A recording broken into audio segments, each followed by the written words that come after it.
وہ کسی دھات کی بنی ہوئی ایک عورت کی مورتی تھی، جس کے سر پر ایک خوبصورت تاج بھی تھا، جس میں چھوٹے چھوٹے ہیرے جڑے ہوئے تھے۔ مورتی کی آنکھوں میں بھی ہیرے لگے ہوئے تھے، لگتا تھا جیسے وہ کوئی شہزادی ہو۔ وہ مورتی سائز میں 6 انچ سے زیادہ نہیں تھی۔ بابا نے مجھ سے وہ مورتی لے کر چھپا دی اور مجھے تاکید کی کہ میں کسی سے اس کا ذکر مت کروں۔ میں اس وقت 15 سال کی تھی اور بہت سی باتیں سمجھنے لگی تھی۔ مجھے یقین ہو گیا تھا کہ یہ مورتی کھدائی کے دوران برآمد ہوئی تھی، جسے میرے بابا چھپا کر آئے تھے۔ اگلے روز میرے بابا کام پر گئے تو واپس نہیں آئے۔ دوپہر کو ان کی لاش پہاڑیوں میں پڑی ہوئی ملی اور پھر اس سے اگلی رات 2 آدمی ہمارے گھر میں گھس آئے۔ ماں کی آنکھ کھل گئی۔ وہ دونوں کچھ تلاش کر رہے تھے۔ ماں نے شور مچا دیا تو وہ لوگ بھاگ گئے۔ چند روز بعد پھر ایسا ہی ہوا۔ ہم سمجھ گئے کہ ان پراسرار لوگوں کو اس مورتی کی تلاش ہے اور بابا کو بھی انہی لوگوں نے قتل کیا تھا۔ ایک رات ماں مجھے لے کر شہر سے نکل گئی۔ شہزادی کی وہ مورتی بھی ہمارے پاس تھی۔ ہم بندر آباد سے بھاگ کر آبادان آ گئے۔ ماں کا خیال تھا کہ اب ہمیں کوئی خطرہ نہیں، لیکن موت ہمارے تعاقب میں لگ رہی۔ آبادان آنے کے چند ہی روز بعد آدھی رات کے وقت موت کے ہرکاروں نے گھر میں گھس کر ہمیں گھیر لیا۔ ان دونوں نے ہم پر پستول تان رکھے تھے اور ہمارے لیے فرار کا کوئی راستہ نہیں تھا۔ حریری خاموش ہو گئی۔ اس خوفناک واقعے کی یاد سے اس کے چہرے کے تاثرات بدل گئے اور سانس بے ربط ہو گیا، اور میں اس کے چہرے پر نظر جمائے اس کے بولنے کا منتظر رہا۔ حریری کی داستان حیات میرے لیے بڑی سنسنی خیز ثابت ہو رہی تھی۔ اپنے بارے میں بات کرتے ہوئے اس کے چہرے کے تاثرات بھی بار بار بدل رہے تھے۔ کبھی اس کی آنکھوں میں وحشت بھر جاتی اور کبھی ان پرانی یادوں سے اس کے چہرے پر دھند سی چھا جاتی۔ میں پلک جھپکے بغیر اسے تکے جا رہا تھا۔ وہ 2 آدمی تھے۔ بالآخر اس نے کہنا شروع کیا۔ ان دونوں کے ہاتھ میں پستول تھے۔ اگر ان کے پاس پستول نہ بھی ہوتے تو ہم ان کا کچھ نہیں بگاڑ سکتے تھے۔ گھر میں ماں اور میرے علاوہ کوئی نہیں تھا۔ ہوتا بھی کون؟ بابا کو تو وہ لوگ پہلے ہی ختم کر چکے تھے۔ اپنی جان بچانے کے لیے بندر آباد سے بھاگ کر آبادان آئی تھی اور انہوں نے ہمیں یہاں بھی تلاش کر لیا تھا۔ وہ دونوں قد قامت اور ہٹے کٹے آدمی تھے۔ ان کے چہروں پر بڑی صفائی تھی۔ مجھے سمجھنے میں دیر نہیں لگی کہ ہماری یہ ساری پریشانی اس مورتی کی وجہ سے تھی۔ وہ شہزادی ہمارے لیے مصیبت بن گئی۔ اس کے تاج پر اور آنکھوں پر ہیرے جڑے ہوئے تھے، جن کی قیمت 1000 ریال سے زیادہ نہیں ہو سکتی تھی، لیکن اس کا تعلق فارس کے کسی قدیم دور سے تھا اور اسی صفت سے اسے انمول بنا دیا گیا تھا۔ ماں نے مجھے بتایا تھا کہ شہزادی کی یہ مورتی کسی قدیم دور سے تعلق رکھتی ہے، اس لیے اس کا شمار بھی نوادرات میں ہو سکتا ہے، اور غالباً اسی وجہ سے وہ لوگ ہمارے پیچھے لگے ہوئے تھے اور ہر قیمت پر اسے حاصل کرنا چاہتے تھے۔ لیکن ماں کسی بھی صورت میں اس مورتی کو اپنے سے الگ نہیں کرنا چاہتی تھی، جس کی خاطر میرے باپ کو بھی قتل کر دیا گیا، ہمارا سب کچھ چھین لیا گیا۔ ہم نان شبینہ تک کے محتاج تھے۔ ماں دن بھر مزدوری کرتی، تب کہیں رات کو ہمیں کچھ کھانے کو ملتا۔ بھائی فرقے سے تعلق ہونا بھی ہمارے لیے سنگین جرم بن گیا تھا۔ ہم کسی کو اپنے بارے میں کچھ بتا بھی نہیں سکتے تھے کہ ہم کون ہیں۔ ماں نے شہزادی کی اس تاریخی مورتی سے بھی بہت سی امیدیں وابستہ کر رکھی تھی۔ اس کا خیال تھا کہ اس مورتی کی فروخت سے ہمیں اتنی رقم مل جائے گی کہ ہم اطمینان و سکون کی زندگی گزار سکیں گے۔ اس لیے ہم بندر آباد سے بھاگ کر آبادان آ گئے۔ ان دونوں شہروں کے بیچ سینکڑوں میل کا فاصلہ تھا۔ ہمارا خیال تھا کہ یہاں ہم ان لوگوں کی نظروں سے محفوظ رہیں گے اور کوئی مناسب موقع ملتے ہی وہ مورتی فروخت کر کے کسی اور طرف نکل جائیں گے، لیکن موت کے ان ہرکاروں نے ہمیں وہاں بھی ڈھونڈ نکالا تھا۔ حریری خاموش ہو کر گہرے گہرے سانس لینے لگی۔ میری نظریں بدستور اس کے چہرے پر مرکوز تھیں۔ چند لمحوں کی خاموشی کے بعد اس نے دوبارہ کہنا شروع کیا۔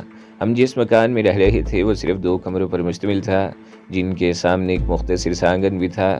ایک کمرے کو ہم باورچی خانے کے طور پر استعمال کرتے تھے، جبکہ دوسرا کمرہ ہم دونوں کی مشترکہ خوابگاہ تھی۔ ایک دیوار کے ساتھ میری چارپائی تھی اور ہمارے کمرے کی پچھلی طرف ایک کھڑکی بھی تھی جس پر جالی لگی ہوئی تھی۔ اس کھڑکی کی پچھلی طرف ایک تنگ سی گلی تھی۔ یہ گنجان آبادی والے شہر کا سب سے پسماندہ علاقہ تھا اور یہاں روشنی وغیرہ کا کوئی مناسب انتظام بھی نہیں تھا۔ تنگ اور تاریک سی گلیوں کا جال سا پھیلا ہوا تھا۔ سونے سے پہلے ماں نے دونوں کمروں کے دروازے اندر سے بند کر لیے تھے اور وہ دونوں آدمی کھڑکی کی جالی کاٹ کر اندر آئے تھے۔ ایک آدمی نے مجھے پستول کی زد میں لے رکھا تھا اور دوسرے نے ماں کو۔ میں نے اپنے بستر سے اٹھ کر ماں کی طرف چھلانگ لگا دی، لیکن میرے سامنے کھڑے ہوئے درندہ صرف شخص نے مجھے بازو سے پکڑ کر دوبارہ بستر پر گرا دیا۔ میرے منہ سے خوفناک چیخ نکل گئی۔ اس شخص نے بڑی تیزی سے آگے بڑھ کر ایک ہاتھ سے میرا منہ دبا دیا اور اس کے ساتھ ہی اس کے منہ سے بھیڑیے جیسی گرراہٹ نکلی۔ اگر اب تمہارے منہ سے آواز نکلی تو تمہاری کھوپڑی اڑا دوں گا۔ اس نے پستول کی نالی میری کن پٹی سے لگا دی تھی۔ میری آنکھیں خوف و دہشت سے پھٹی جا رہی تھیں۔ اس شخص نے ہاتھ ہٹا لیا۔ اپنی چیخ روکنے کے لیے میں نے دونوں ہاتھوں سے اپنا منہ دبا لیا تھا۔ میری ماں مجھ سے زیادہ خوفزدہ تھی۔ اس نے اٹھ کر میری طرف آنا چاہا تو دوسرے آدمی نے اس کے منہ پر تھپڑ مار دیا۔ تم لوگ کون ہو؟ کیا چاہتے ہو؟ بے بس اور بے سہارا عورتوں کے ساتھ ظلم کرتے ہوئے تمہیں شرم آنی چاہیے۔ ماں نے باری باری ان دونوں کی طرف دیکھتے ہوئے کہا، ہمارے پاس کچھ نہیں ہے، ہم تو پیٹ بھر کر ایک وقت کی روٹی بھی نہیں کھا سکتے، یہاں تمہیں کچھ نہیں ملے گا، تم لوگ غلط جگہ پر آ گئے ہو، تمہیں کسی رئیس کا گھر دیکھنا چاہیے، جتنی دولت تمہارے پاس ہے اتنی تو کسی رئیس کے گھر میں بھی نہیں ہے۔ اس شخص نے میری طرف دیکھتے ہوئے کہا، تمہاری اس بیٹے کے علاوہ تم نے گھر میں وہ دولت بھی چھپا رکھی ہے جس کی ہمیں تلاش ہے۔ میں سمجھی نہیں، ماں ہکلا کر رہ گئی۔ میں سچ کہتی ہوں، ہمارے پاس کچھ بھی نہیں ہے، تم لوگوں کو غلط فہمی ہوئی ہے۔ ہمیں کوئی غلط فہمی نہیں ہوئی بڑھیا، ہم ٹھیک جگہ پر آئے ہیں۔ اس شخص نے کہا، ہمیں اس مورتی کی تلاش ہے جو بندرواس کی کھدائی کے دوران تمہارے شوہر نے چوری کر لی تھی۔ اگر وہ مورتی ہمارے حوالے کر دیتا تو اسے اپنی جان سے ہاتھ نہ دھونے پڑتے، لیکن تم اس سے بھی زیادہ بے وقوف نکلی۔ لیکن تمہیں اندازہ ہو گیا ہوگا کہ ہماری نظروں سے بچ کر کہیں نہیں جا سکتی، تمہارے لیے اب بھی موقع ہے، شہزادی کی وہ مورتی ہمارے حوالے کر دو، ہم تمہیں اتنی دولت دیں گے کہ کئی سال تک تم ماں بیٹی کو کوئی محتاجی نہیں رہے گی۔ لیکن اگر تم نے انکار کیا تو تمہاری اس مورتی کو اسی طرح توڑ ڈالیں گے کہ یہ دوبارہ جڑ نہیں سکے گی۔ وہ میری طرف دیکھنے لگا۔ نہیں نہیں، میری بیٹی کو کچھ مت کہنا، ماں چیخ اٹھی۔ تو پھر وہ مورتی ہمارے حوالے کر دو جس کی ہمیں تلاش ہے، ہم تم دونوں میں سے کسی کو کوئی نقصان پہنچائے بغیر واپس چلے جائیں گے۔ اس شخص نے کہا، میرے پاس کوئی مورتی نہیں، ہم کسی مورتی کے بارے میں نہیں جانتے۔ ماں جی نے جواب دیا، تو تم اس طرح نہیں مانو گی؟ وہ شخص گھبرایا، اس نے اپنے ساتھی کو اشارہ کیا، وہ ایک بار پھر میرے اوپر جھک گیا، پھر اس نے میرے گریبان پر ہاتھ ڈال کر زوردار جھٹکا دیا، میری قمیض پھٹ گئی اور میرے جسم کا بالائی حصہ برہنہ ہو گیا۔ میں ایک بار پھر چیخ اٹھی، اس نے پھر میری طرف ہاتھ بڑھایا، میں نے اس کے منہ پر تھوک دیا، وہ ایک جھٹکے سے پیچھے ہٹ گیا اور پھر نہ جانے میرے اندر اتنی ہمت کہاں سے آ گئی کہ میں نے اچھل کر اس کے منہ پر کک رسید کر دی۔ اس کی ناک سے خون بہہ نکلا، میں نے اس کے ہاتھ سے پستول چھین لیا، ناک پر لگنے والی ٹکر سے وہ بدحواس ہو گیا، اس لیے اس کا پستول بھی آسانی سے میرے ہاتھ میں آ گیا۔ میں نے پستول کو دونوں ہاتھ میں پکڑ کر ٹریگر دبا دیا، گولی اس کی پیشانی میں لگی، وہ بیڈ پر گرا، میں اچھل کر ایک طرف ہٹ گیا۔ دوسرا آدمی چیختا ہوا میری طرف لپکا، میں نے پستول کا رخ اس کی طرف کر دیا اور پے در پے ٹریگر دباتی چلی گئی۔ کئی گولیاں اس کے سینے میں لگیں اور وہ بھی ڈھیر ہو گیا۔ پستول میرے ہاتھوں میں تھا اور میں مبہوت سی کھڑی ان دونوں کی لاشوں کی طرف دیکھ رہی تھی۔ مجھے احساس نہیں ہو سکا کہ میں کیا کر چکی ہوں۔ ماں دوڑ کر مجھ سے لپٹ گئی اور تب مجھے احساس ہوا کہ وہ دو آدمی میرے ہاتھوں مارے جا چکے ہیں۔ اس بھیانک احساس کے ساتھ ہی میں تھر تھر کانپنے لگی۔ ماں نے میرے ہاتھ سے پستول چھین کر بیڈ پر رکھ دیا، اس نے مجھے بیڈ پر بٹھا دیا اور دوڑ کر دوسرے کمرے میں چلی گئی۔ میں بھی ماں کے پیچھے اس کمرے میں آ گئی۔ ماں چولہے کے پاس بیٹھی ہوئی تھی، یہ چولہا پتھر کا تھا اور ماں اسے اکھاڑنے کی کوشش کر رہی تھی، میں بھی اس کی مدد کرنے لگی۔ ہم نے پتھر کا چولہا اکھاڑ کر ایک طرف رکھ دیا، اس کے نیچے ایک گڑھا تھا جو اینٹوں سے ڈھکا ہوا تھا۔ ماں نے اینٹیں بھی نکال کر باہر پھینک دی، اس کے نیچے گڑھے میں ایک ڈبہ رکھا ہوا تھا جسے ماں نے نکال لیا۔ قدیم شہزادی کی مورتی اس ڈبے میں تھی۔ ماں نے بڑی عجلت کا مظاہرہ کرتے ہوئے کچھ کپڑے اور چند چیزیں سمیٹی، پوٹلی بغل میں دبائی اور میرا ہاتھ پکڑ کر عقبی کھڑکی کی طرف لپکی۔ وہ رات کا پچھلا پہر تھا، سب کچھ چند منٹ کے اندر اندر ہو گیا۔ یہ گنجان آبادی والا علاقہ تھا، ہم جانتے تھے چند منٹ میں لوگ گھروں سے نکل کر اس طرف جمع ہونا شروع ہو جائیں گے، اور ماں اس سے پہلے ہی مجھے لے کر یہاں سے نکل جانا چاہتی تھی۔ میری قمیض پھٹی ہوئی تھی، میں کھڑکی پر چڑھ رہی تھی کہ ماں نے مجھے روک دیا اور گھونٹی پر ٹنگی ہوئی قمیض اتار کر میری طرف پھینک دی۔ میں قمیض بدل رہی تھی کہ مکان کے سامنے والی گلی سے کسی کے چیخنے کی آواز سنائی دی۔ وہ غالباً کوئی پڑوسی تھا جو چیخوں اور فائرنگ کی آوازیں سن کر اپنے گھر سے باہر آ گیا تھا۔ پھر دروازہ زور زور سے دھڑدھڑایا جانے لگا۔ میں نے خوفزدہ نظروں سے ماں کی طرف دیکھا اور کھڑکی پر چڑھ کر دوسری طرف چھلانگ لگا دی۔ میرے پیچھے ہی ماں بھی کھڑکی پر چڑھ کر کود گئی۔ یہ تنگ سی گلی تھی، روشنی بھی نہیں تھی، ماں نے میرا ہاتھ پکڑ رکھا تھا۔ ہم اندھیرے میں ٹھوکریں کھاتی دوڑتی رہیں، آگے تنگ اور تاریک گلیوں کا جال سا بچھا ہوا تھا۔ ہم ان گلیوں سے نکل کر کھلی سڑک پر آ گئیں۔ ماں نے ایک لمحہ سڑک پر رک کر ادھر ادھر دیکھا اور پھر مجھے کھینچتی ہوئی ایک طرف دوڑنے لگی۔ ہم اپنے علاقے سے بہت دور نکل آئے تھے، لیکن خطرے سے باہر نہیں تھے۔ خدشہ تھا کہ کسی گشتی پارٹی کی نظروں میں آ گئے تو جان چھڑانی مشکل ہو جائے گی۔ میرا سانس پھول گیا تھا۔ ماں بھی دوڑتے دوڑتے ہانپ گئی تھی، لیکن وہ میرا ہاتھ پکڑے دوڑتی رہیں۔ بالآخر ہم ایک ایسے علاقے میں آ گئے جہاں بڑے بڑے بنگلے تھے۔ ہم ایک کشادہ گلی میں مڑے ہی تھے کہ تیز روشنی میں نہا گئے۔ سامنے سے ایک گاڑی آ رہی تھی، اس کے ہیڈ لیمپس کی تیز روشنی میں ایک لمحے کو ہماری آنکھیں چودھے آ گئیں۔ ماں نے مجھے اشارہ کیا اور ہم مڑ کر دوسری طرف دوڑنے لگے، لیکن ہم اس گاڑی والے کی نظروں میں آ گئے۔ دفعتاً ماں کو کسی پتھر سے ٹھوکر لگی اور وہ لڑکھڑا کر سڑک پر گر گئی۔ میں اسے سنبھالنے کی کوشش کر رہی تھی کہ وہ کار ہمارے قریب آ کر رک گئی۔ اس میں ایک ادھیڑ عمر عورت تھی اور ایک مرد۔ وہ دونوں جلدی سے نیچے اترائے۔ عورت نے سہارا دے کر ماں کو اٹھایا اور بیسیوں سوال کر ڈالے۔ ہم کون ہیں، کہاں سے آئے ہیں اور اس طرح کیوں بھاگ رہے ہیں؟ ماں نے جو کہانی سنائی مجھے یاد نہیں۔ بہرحال اس عورت نے ہمدردی کا اظہار کرتے ہوئے ہمیں کار میں بٹھا لیا اور اپنے گھر لے آئی۔ وہ بہت بڑا بنگلہ تھا، کئی کمرے تھے۔ ہمیں جس کمرے میں ٹھہرایا گیا وہ بہت شاندار تھا۔ اس عورت کا نام ولادت خانم تھا۔ اس نے ہمارے لیے چائے بنوائی، مسلسل ہم سے ہمدردی کا اظہار کر رہی تھی۔ ماں نے اسے جو کہانی سنائی تھی، خانم کو شاید اس پر یقین نہیں آیا تھا، کیونکہ وہ بار بار ہم سے مختلف سوالات کر رہی تھی اور بالآخر ماں کو وہ سب کچھ بتانا پڑا جو ہم پر بیت چکا تھا۔ لیکن اس مورتی کا ذکر ماں نے پھر بھی نہیں کیا۔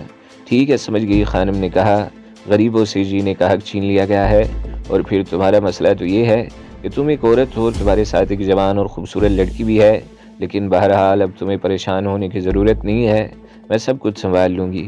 وہ رات ہم نے جاگ کر گزاری تھی۔ کسی انجانے خوف کی وجہ سے میری آنکھوں سے نیند بھی کوسوں دور رہی۔ صبح 10 بجے کے قریب ولادت خانم ہمارے کمرے میں آئی تو میں ماں کی گود میں رکھے پلنگ پر آڑی ترچھی پڑی تھی، جبکہ ماں پلنگ کی پشت سے ٹیک لگائے بیٹھی تھی۔ خانم کو دیکھ کر میں بھی ایک جھٹکے سے اٹھ کر بیٹھ گئی۔ میری آنکھوں میں شدید جلن ہو رہی تھی، ماں کی آنکھیں بھی سرخ تھیں۔ خانم نے اندازہ لگا لیا کہ ہم اب تک جاگتی رہی ہیں اور ایک لمحے کو بھی نہیں سو سکی۔ خانم نے خادمہ کو بلا کر مجھے اس کے حوالے کر دیا کہ مجھے نہلا دھلا کر میرا لباس تبدیل کر دیا جائے۔ ماں سے بھی اس نے کہا تھا کہ نہا کر لباس تبدیل کر لے، پھر ناشتہ کر لیا جائے۔ خادمہ مجھے ایک اور کمرے میں لے گئی۔ یہ کمرہ ہمارے کمرے سے زیادہ بڑا اور زیادہ شاندار تھا۔ خادمہ نے مجھے اس کمرے سے ملحق حمام میں پہنچا دیا، جہاں ایک خوبصورت ٹب پانی سے بھرا ہوا تھا۔ ضرورت کی ہر چیز بھی موجود تھی۔ پانی میں کسی قسم کی خوشبو ملی ہوئی تھی۔ میں نے نہا کر وہی لباس پہن لیا اور حمام سے باہر آئی تو خادمہ میری منتظر تھی۔ کمرے کا دروازہ بند تھا۔ خادمہ نے میرا وہ لباس اتروا دیا اور دوسرا لباس پہنانے لگی۔ مجھے بڑی شرم آ رہی تھی۔ لباس تبدیل کروا کے اس نے میرے بال سنوارے اور مجھے لے جا کر ایک قد آدم آئینے کے سامنے کھڑا کر دیا۔ میں اپنے آپ کو آئینے میں دیکھ کر مبہوت سی رہ گئی۔ مجھے یقین نہیں آ رہا تھا کہ وہ میں ہوں۔ لگتا تھا جیسے الف لیلوی داستان کی کوئی شہزادی میرے سامنے آن کھڑی ہوئی ہو۔ اس قسم کا شاہانہ لباس میں نے زندگی میں پہلی مرتبہ پہنا تھا۔ اپنا روپ دیکھ کر مجھے بھی حیرت ہوئی تھی۔ خادمہ مجھے اس کمرے سے باہر لے آئی۔ ماں نے بھی نہا دھو کر لباس تبدیل کر لیا تھا۔ اس نے اپنے ہی کپڑے پہنے تھے جو وہ پوٹلی میں باندھ کر گھر سے لے کر آئی تھی۔ مجھے دیکھ کر ایک لمحے کو تو ماں بھی سکتے میں آ گئی۔ اس کی آنکھوں میں تشویش کی جھلک بہت نمایاں تھی۔ خانم نے مجھے دیکھا تو بے اختیار آگے بڑھ کر مجھے گلے سے لگا لیا، میری پیشانی پر بوسہ دیا اور پھر وہ ہمیں کھانے کے کمرے میں لے آئی، جہاں میز پر انواع و اقسام کی نعمتیں سجی ہوئی تھیں۔ کئی طرح کے پھل بھی رکھے ہوئے تھے۔ کھانے کی میز پر 2 آدمی اور بھی بیٹھے ہوئے تھے۔ ایک تو وہی جوان العمر آدمی تھا جو رات کو گاڑی میں خانم کے ساتھ تھا، اور دوسرا ادھیڑ عمر تھا۔ خانم سے ان کا کیا رشتہ تھا نہ ہم نے پوچھا، نہ خانم نے بتانے کی ضرورت سمجھی۔ ناشتے کے بعد خانم گھوم پھر کر ہمیں اپنے گھر دکھانے لگی۔ محل نما وہ کوٹھی بہت شاندار تھی۔ ساز و سامان بھی بہت قیمتی تھا۔ ہر کمرے کے فرش پر دیوار سے دیوار تک مشہد و اصفہان کے قالین بچھے ہوئے تھے۔ لان بھی کئی ایکڑ رقبے پر پھیلا ہوا تھا۔ دبیز سبز گھاس، پھولوں کے پودوں اور پھلوں کی بھی کئی درخت تھے۔ پورچ میں 3 شاندار کاریں کھڑی تھیں، 2 خادمائیں اور 2 خادم تھے۔ اس گھر میں دولت کی ریل پیل دیکھ کر مجھے حیرت ہو رہی تھی۔ انقلاب کے بعد پورے ایران میں دولت مندوں کی شامت آئی ہوئی تھی۔ مذہبی رہنما اور پاسداران دندناتے پھر رہے تھے، کوئی بھی ان سے محفوظ نہیں تھا۔ دولت مند اپنا ملک چھوڑ کر بھاگ رہے تھے، اور جو کسی وجہ سے فرار نہیں ہو سکے تھے وہ اپنی جانیں بچانے کے لیے چھپتے پھر رہے تھے۔ لیکن خانم کے اس عشرت کدے کو دیکھ کر مجھے شدید حیرت ہو رہی تھی، اور مزید حیرت کی بات یہ تھی کہ خانم کا تعلق بھی بہائی فرقے سے تھا۔ حالانکہ انقلاب کے دوران اور اس کے بعد بھی بہائی فرقہ ہی سب سے زیادہ زیر عتاب آیا تھا، لیکن خانم کے ٹھاٹ بار دیکھ کر مجھے شدید حیرت ہو رہی تھی۔ ناشتے کی تھوڑی دیر بعد خانم جوان العمر آدمی کے ساتھ چلی گئی، جبکہ ادھیڑ عمر آدمی گھر پر ہی رہا۔ شام کو خانم واپس آئی تو ماں کو لے کر ایک الگ کمرے میں بیٹھ گئی۔ 1 گھنٹے بعد ماں اس کمرے سے برآمد ہوئی تو اس کے چہرے پر خوف کے سائے نظر آ رہے تھے، اور یہ اطلاع میرے لیے بھی بڑی سنسنی خیز ثابت ہوئی کہ ہمارے محلے کے لوگوں کو صبح ہی ہمارے مکان میں 2 آدمیوں کے قتل کا پتہ چل گیا تھا۔ پاسداران کی ایک پارٹی بھی وہاں پہنچ گئی تھی، جنہوں نے ہم ماں بیٹی کو قاتل قرار دے دیا تھا، اور پورے شہر میں ہمیں تلاش کیا جا رہا تھا۔ ہمارے مکان کے کمرے میں اکھڑا ہوا چولہا اور اس کے نیچے 2 فٹ گہرا گڑھا دیکھ کر پاسداران نے یہ فرض کر لیا تھا کہ یہاں کوئی خزانہ دفن تھا جسے ہم نکال کر اپنے ساتھ لے گئے تھے، اور پاسداران کو ہم سے زیادہ اس خزانے کی تلاش تھی۔ اسی رات کھانے کے بعد ولادت خانم ہمارے کمرے میں آ گئی۔ صبح ماں نے اسے یہ نہیں بتایا تھا کہ ہمارے ہاتھوں 2 آدمی مارے گئے تھے، صرف اتنا کہا تھا کہ بدمعاش ہمارے گھر میں گھس آئے تھے، وہ مجھے اٹھا کر لے جانا چاہتے تھے اور ہم بڑی مشکل سے اپنی جان بچا کر بھاگی تھی، لیکن اب 2 آدمیوں کے قتل کے انکشاف سے صورتحال بدل گئی تھی۔ خانم کو شاید ان 2 آدمیوں کے قتل کی پرواہ نہیں تھی، وہ بھی اس خزانے کے بارے میں سوالات کرتی رہی جو ہم چولہے کے نیچے گڑھے سے نکال کر بھاگی تھی۔ ماں قسمیں کھا کر یقین دلانے کی کوشش کرتی رہی کہ وہاں کوئی خزانہ نہیں تھا، وہ چولہا ہم نے نہیں اکھاڑا تھا۔ خانم کا لہجہ اگرچہ اب بھی ہمدردانہ تھا، لیکن اس نے باشگاف الفاظ میں ہمیں بتایا تھا کہ اب بہت عرصے تک اس گھر سے باہر نکلنا ہمارے لیے خطرے سے خالی نہیں ہوگا۔ اس کی یہ کوٹھی ہمارے لیے بہترین پناہ گاہ ہے، ہم جب تک یہاں رہیں گے محفوظ رہیں گے، باہر نکلتے دھر لیے جائیں گے۔ خانم سے اس گفتگو کے بعد ماں کی تشویش بڑھ گئی، وہ میرے لیے بہت زیادہ پریشان تھی، وہ مجھے لے کر یہاں سے بھی نکل جانا چاہتی تھی، لیکن خانم نے یہ بات بھی غلط نہیں کی تھی کہ باہر ہمارے لیے خطرہ ہی خطرہ تھا۔ ہم پر 2 آدمیوں کے قتل کا الزام تو تھا ہی، اب خزانے کی پخ بھی لگ گئی تھی۔ پاسداران سے کوئی واقف نہیں تھا، انسانی زندگیوں کی تو ان کے نزدیک کوئی اہمیت نہیں تھی۔ انقلاب ایران مخالفین، دولت مند اور شاہ پرستوں کو جس طرح اذیتیں دے دے کر ہلاک کیا جاتا تھا وہ کسی سے ڈھکی چھپی بات نہیں تھی۔ معمولی سے شبہ پر کسی کو بھی گولیوں سے چھلنی کر دیا جاتا تھا۔ تاہم دولت سے ان پاسداران کو بڑی محبت تھی، دوسروں سے چھینی ہوئی دولت پر یہ لوگ جس طرح عیش کر رہے تھے وہ بھی سب کے سامنے تھا۔ انقلاب سے پہلے یہی لوگ سڑکوں پر جوتیاں چٹکاتے پھرتے تھے اور اب شاندار قیمتی کاروں پر گھومتے تھے۔ ہمارے گھر میں اکھڑا ہوا چولہا اور اس کے نیچے گڑھا دیکھ کر انہیں شبہ ہو گیا تھا کہ ہم وہاں سے کوئی خزانہ نکال کر لے گئی ہیں۔ انہیں ہم سے زیادہ خزانے کی تلاش تھی، اگر ہم ان کے ہاتھ لگ بھی گئیں تو خزانے کے بارے میں معلوم کرنے کے لیے وہ ہمارے جسموں کا ریشہ ریشہ الگ کر دیں گے۔ ہمارے لیے صورتحال واقعی سنگین ہو گئی تھی۔ باہر موت کے سائے منڈلا رہے تھے، کوئی ایسی جگہ نہیں تھی جہاں ہم پناہ لے سکتے، ہم اس 4 دیواری کے اندر ہی محفوظ تھے۔ صرف پاسداران ہی کو ہماری تلاش نہیں تھی، جن 2 آدمیوں کو میں نے قتل کیا تھا وہ بھی اکیلے نہیں تھے، ان کا تعلق بھی کسی گروہ سے تھا۔ وہ مورتی ان کے لیے یقیناً بہت قیمتی تھی، جس کے لیے اب تک 3 قتل ہو چکے تھے، پہلے میرے باپ کا قتل اور پھر یہاں 2 آدمی میرے ہاتھوں مارے گئے تھے۔ وہ لوگ اپنے آدمیوں کے قتل پر خاموش نہیں بیٹھیں گے، اپنے آدمیوں کی شاید انہیں بھی پرواہ نہ ہو، لیکن مورتی کے لیے وہ لوگ بھی ہمیں پورے شہر میں تلاش کرتے پھر رہے ہوں گے۔ ایسی صورت میں یہ 4 دیواری ہی ہمارے لیے سب سے زیادہ محفوظ تھی۔ ہمیں اس کوٹھی میں رہتے ہوئے 3 دن ہو گئے۔ ولادت خانم ہر طرح سے ہمارا خیال رکھے ہوئے تھی، وہ گھر پر ہوتی تو مجھے ہر وقت اپنے پاس بٹھائے رکھتی، صبح شام میرا لباس تبدیل کرایا جاتا، میں نے کبھی میک اپ نہیں کیا تھا، لیکن خانم خود مجھے سامنے بٹھا کر میرا میک اپ کرتی اور پھر مجھے لے جا کر آئینے کے سامنے کھڑا کر دیتی۔ میں اپنے آپ کو دیکھ کر دم بخود سی رہ جاتی۔ میں تو خانم کے طرز عمل سے بہت خوش تھی، لیکن ماں کی تشویش بڑھتی جا رہی تھی۔ وہ کسی مناسب موقع کے انتظار میں تھی اور مجھے لے جا کر جلد سے جلد یہاں سے نکل جانا چاہتی تھیں۔ مجھے ماں کی اس وحشت پر حیرت بھی ہوتی تھی، مجھے سمجھ میں نہیں آتا تھا کہ وہ میرے لیے اتنے پریشان کیوں تھی۔ تم نہیں سمجھو گی بیٹی، ایک روز میرے استفسار پر اس نے جواب دیا، اس میں شبہ نہیں کہ ولادت خانم بہت اچھی عورت ہے، ہمارے ساتھ اس کا طرز عمل بھی مثالی ہے، لیکن نہ جانے کیا بات ہے کہ میں کچھ مطمئن نہیں ہوں۔ کیا آپ کو خانم پر کوئی شبہ ہے؟ میں نے پوچھا۔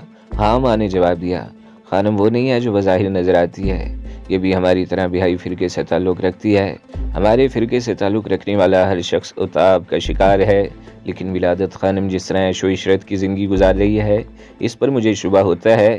یہاں میں نے کچھ اور لوگوں کو بھی آتے ہوئے دیکھا ہے، نہ جانے کیوں میں یہاں مطمئن نہیں ہوں۔